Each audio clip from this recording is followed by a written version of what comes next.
Hello guys, my name is Hiyani. How are you? I'm fine. I'm studying in the 4th standard. My school name is Jayashankara International School. இன்னைக்கு ஒரு நீதி கதை தான் பார்க்க போகிறோம். நேற்று போட்ட நீதி கதை நல்லா இருந்துச்சான்னு எனக்கு தெரியல. அதனால் எனக்கு அது மட்டும் டவுட்டு. நீங்கள் லைக் மட்டும் கொஞ்சம் போட்டு விடுங்க, ஓகேங்களா? இந்த நீதி கதையோட டாபிக் என்ன அப்படின்னா, நன்மை செய்தால் நன்மை நடக்கும், தீமை செய்தால் தீமை நடக்கும். வாங்க கதைக்குள்ளே போகலாம். ஒரு ஊரில் பெரிய காடு இருந்துச்சான். அந்த காட்டில் 2 ஆலமரம் இருந்துச்சான். ஒரு நாள் நிறைய பறவை வந்துச்சான்.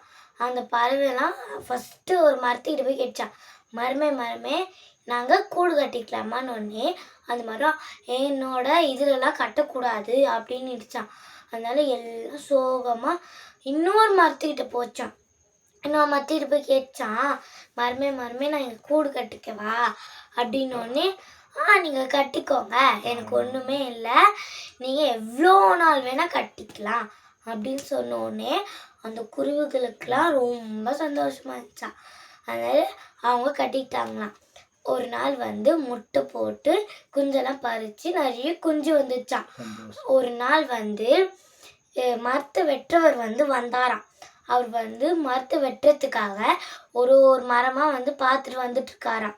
அப்போ அந்த குருவி கூடு மரத்தை நம்ம வெட்டக்கூடாது, நிறைய குருவி இருக்குது, அதனால நம்ம வெட்ட வேணாம் அப்படின்னு சொன்னாராம்.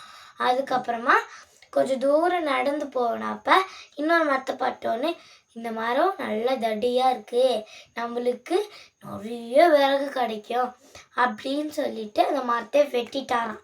இந்த கதையிலேருந்து என்ன தெரியுதுன்னா, நன்மை செய்தால் நன்மை நடக்கும், தீமை செய்தால் தீமை கிடைக்கும். அந்த மரம் இப்போ குருவிகளுக்கெல்லாம் ஹெல்ப் பண்ணுச்சு, அதனால அதுக்கு நன்மை நடந்துச்சு. அது நடக்கலை, அந்த மரத்துக்கு குருவிலாம் கட்டக்கூடாதுன்னு இருந்துச்சுனால தீமை நடந்துச்சு. ஹலோ காய்ஸ், நீங்களும் தீமையை செய்யக்கூடாது, நன்மையை தான் செய்யணும். அடுத்த கதையில் உங்களை சந்திக்கிறேன். நன்றி, வணக்கம், பாய்.